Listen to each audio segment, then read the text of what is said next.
Should you buy the Osmo Pocket 3 in 2025, especially considering this freaking tariff situation? That's what we're gonna talk about in this video using the Pocket 3. Now, before we get started, this is D-Log-M, so it's super flat, and we need to color grade this. So I made 9 custom LUTs to help us out with this. The only thing you gotta do with these LUTs is drag and drop them on any footage you have in any editing program that supports LUTs, and it'll take you from this super flat look to a super saucy look in one step, and there's 9 of them in there. So make sure you check the link in the description and cop those. They will make your color grading life so much easier. Now, I've been using the Osmo Pocket 3 since before it came out, and I've used this camera literally for freaking, I won't say everything, but I've put it through its freaking paces. I've used it in several different countries all over the United States. I've made so many tutorials with this camera or about this camera, vlogs with this camera. I've used it for rollers. I've used it as a BTS camera on professional film shoots. Matter of fact, I'm gonna just link a whole freaking playlist at the end of this video for you to binge watch the whole playlist when you get done with this video. So many people get this camera, start bashing it right away. Oh, it doesn't have the same image quality as my Sony FX3, or, you know, it doesn't look like a Netflix camera. Like, oh my God, shut up. This is not a hybrid camera. This is a purpose-built, specialized, really miniature content creation camera, and you have to find out how to use it within its limitations to get the best out of it. Just like every other freaking camera out there, once you master that, then getting the best out of your Osmo Pocket 3 will become a whole lot easier. You'll be more accepting of its limitations also. The first thing I want to talk about is longevity, durability. How is this thing held up? What I like about it, what I don't like about it when it comes to actually using it physically, right? So I know a lot of people have broken Osmo Pocket 3s. You know, they've broken their screens, they've broken their gimbals, and Type Certified Warfield hasn't done any of that. Now, I have not babied this Osmo Pocket 3 at all. What don't I like about the ergonomics, the handling, all of that stuff? For starters, the lack of buttons. And you know, it might not be a big thing to you, but for me, it is. The lack of buttons on the Osmo Pocket 3 really annoys me because I'm coming from all of these other cameras who have buttons everywhere. So when you have buttons everywhere, you work up a muscle memory. You can use the camera without looking at it. In a Pocket 3, you just can't do that because everything is dependent pretty much on the screen, which can be pretty fiddly sometimes, especially if you get sweaty hands, like sweaty, nasty hands like Cam Mackey. It can make using the touchscreen somewhat difficult. Also, I do wish I had a 1/4-20 mount on the bottom. I wish you didn't have to attach the base to, you know, use it on a 1/4-20. And the last thing is the lack of weather sealing. Now, DJI never said that this camera was waterproof or anything like that, but when it comes to using it, yes, it does make a difference. I can call out a specific scenario when I was using it in Italy for a behind the scenes camera, and when everybody else was still using theirs when it started raining, I had to put mine up because, you know, it just doesn't have any weather sealing. So these are not anything that we can change, but they are my gripes. The good thing about the Pocket 3 is there's so many freaking accessories, y'all. So many accessories, and most of them are like dirt cheap. So most of the, you know, complaints you have physically about the Pocket 3 are pretty easy to fix, but nonetheless, those are my complaints. The next thing I want to talk about is the gimbal, because that is one of the stars of the show of the Osmo Pocket 3. You got a miniature 3axis gimbal on top. So that means you can get some really, really smooth footage. You could do like face tracking, although I don't have mine turned on, but you see I'm over here now, and now I'm back over here. I'm gonna turn that back off. I'll explain why in 1 second. You can track objects, so if you want to, you know, get like super smooth B-roll, it's super easy to do. Also, what I love about using the Pocket 3 is because it has a gimbal, just like it could track your face, it could track cars too. So we've put this thing on the side of like cars or my truck and put it on a MoveMax blade arm. And what's dope about it is you can control the Osmo Pocket 3 using the Mimo app from inside the car. So, you know, you can get super smooth rollers and all of that saucy stuff. And it's like a little miniature cinematic setup. It's actually pretty fire.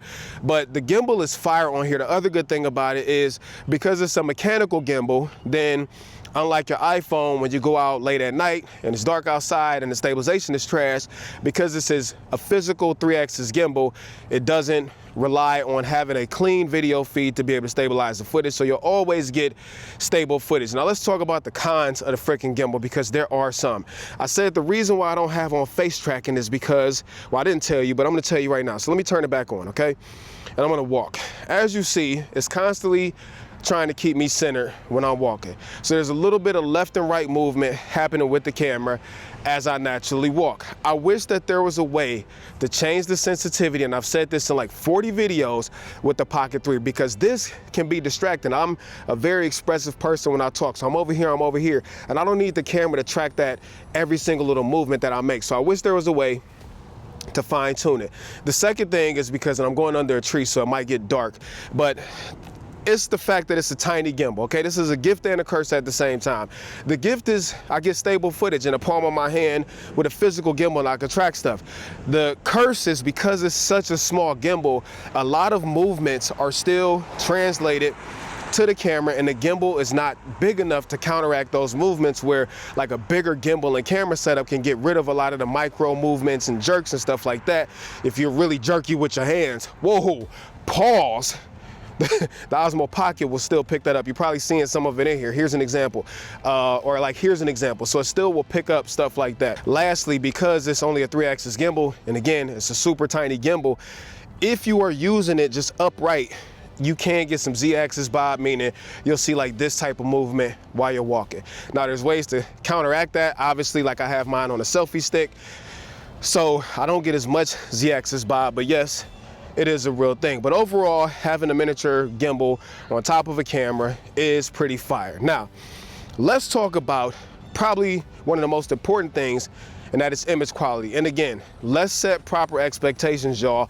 This is not a Sony FX3. It's not a Lumix S1 Mark II. It's not a freaking Sony A7S III or nothing like that. Was that bird poop? You bastard. Wow, kid. Anyways, set expectations correctly, y'all. This is not going to replace the image quality out of your full frame or your APS-C sensor camera. So you need to understand that. And once you understand that, accepting the image quality that comes out the Pocket 3 will be a lot easier for you. So it is a 1-inch sensor, okay? It's only a 20mm lens. You get no other options. Well, DJI did just add a 2x 40mm option, okay? Which will give you some more reach because you only got one lens choice with the Osmo Pocket 3. The problem is that only works in normal color modes. You can't use it in D-Log-M or like 4K 120, or I think low light mode it doesn't work in either. Neither here nor there. In general, you have one focal length option, and that is a 20mm equivalent with a f2 full frame equivalent aperture that you cannot adjust, which means if you don't want that super digital looking video quality, you're gonna have to use ND filters to control your shutter speed. The image quality out of the Osmo Pocket 3, in my opinion, is way more than good enough for any type of social network, any type of, short or anything like that. It shoots up to 4K 120 landscape. It can do up to 3K 60 vertically, and I do want to touch on that for a second. When I first got this camera, I ripped DJI a new one. DJI, why wouldn't you put vertical 4K in this camera? I mean, the mini series drones have tiny, sensors and tiny gimbals on them.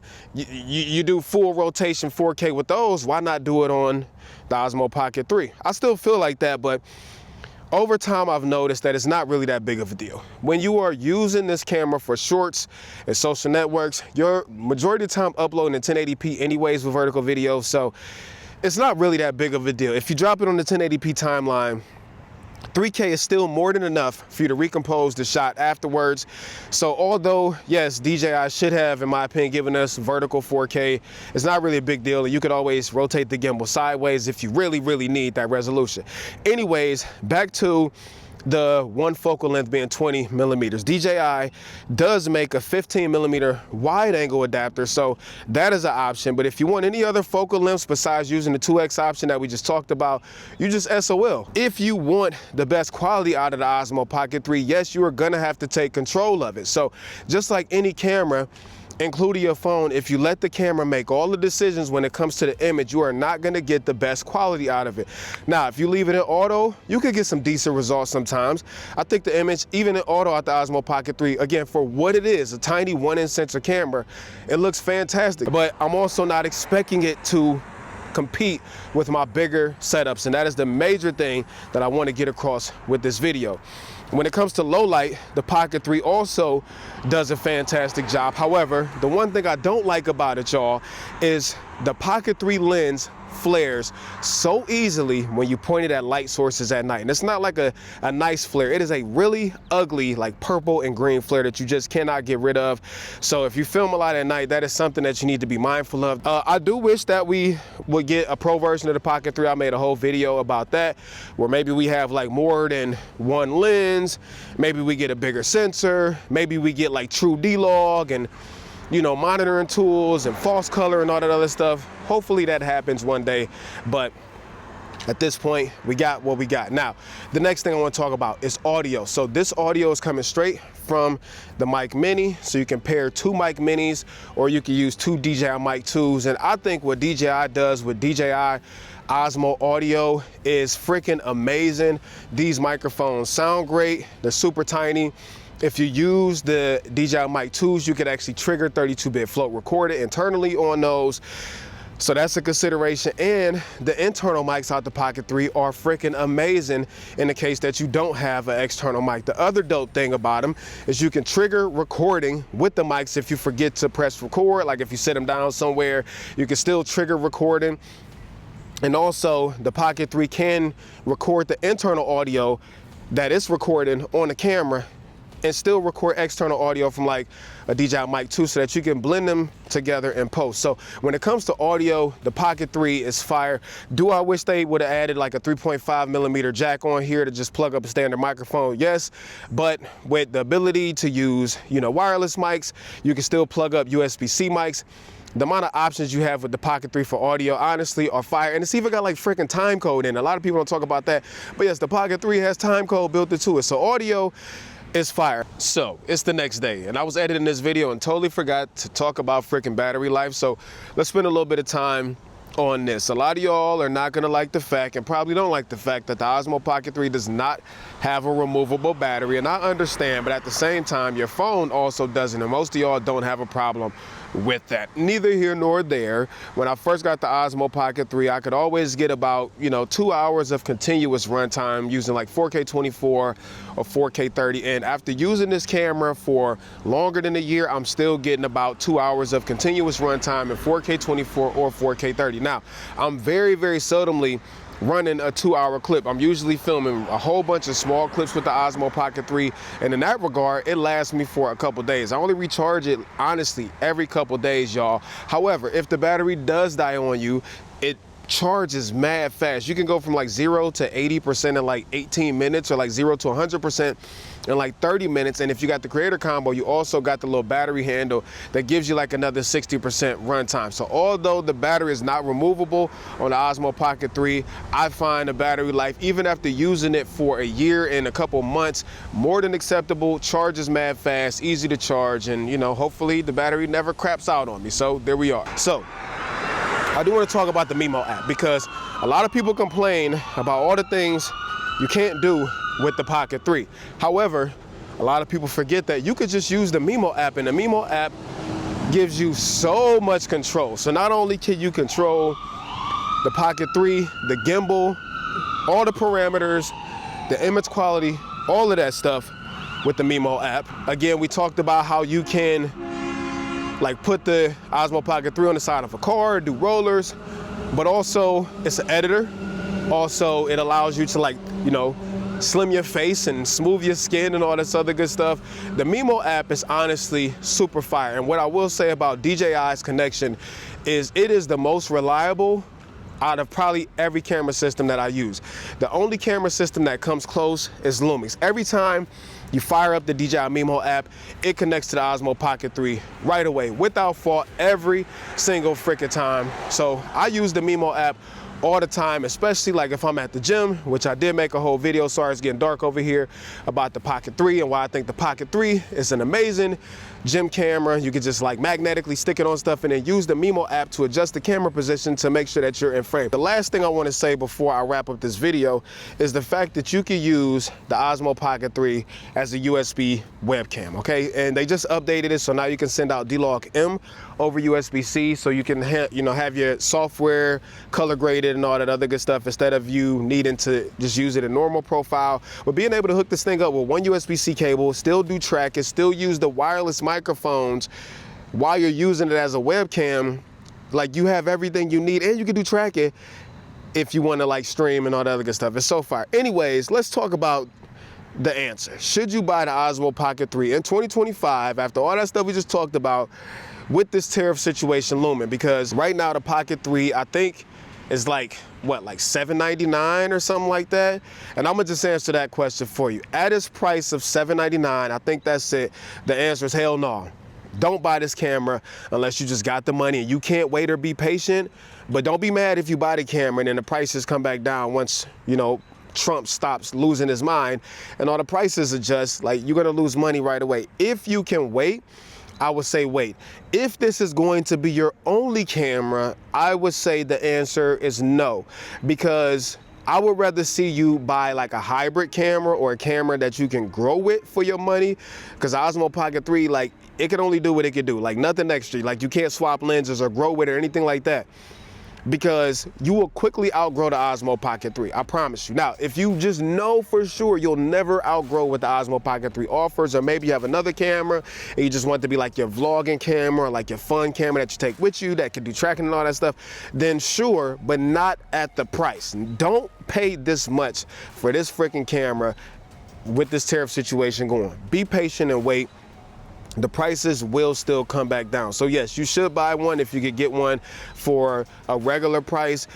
And I think if you already have another camera, or maybe you want to use your phone as your primary camera, like whatever the case may be, just be aware of its limitations before you spend the money. Outside of that, once you understand what the Pocket 3 is and its limitations and you got the money and all that stuff, the Pocket 3 is a fantastic camera. I cannot say it enough how much I love the Pocket 3. Even with its shortcomings, this is probably one of my favorite cameras I've ever used. And I use this camera probably more than any other camera I use. I literally use it every freaking day, and I love it. So that answer, should you buy one in 2025 amidst the tariff situation, I just answered it yes with some caveats. Anyways, make sure you grab these LUTs for the Pocket 3 so you can get your color grade on. Make sure you check out the whole playlist on the Pocket 3 that I'm gonna leave after this video. I know this video was long, but I had a lot of information to get out my mouth. And if you like this video, make sure you hit that subscribe button and turn on the freaking notification bell so that you get notified when new videos go up, because we about to be almost at 100K, y'all. So anyways, really hope you enjoyed this video. And until next time, I'm out of here. Tight shirt, Terry Warfield. Piece of chicken grease. Much love, y'all. Peace.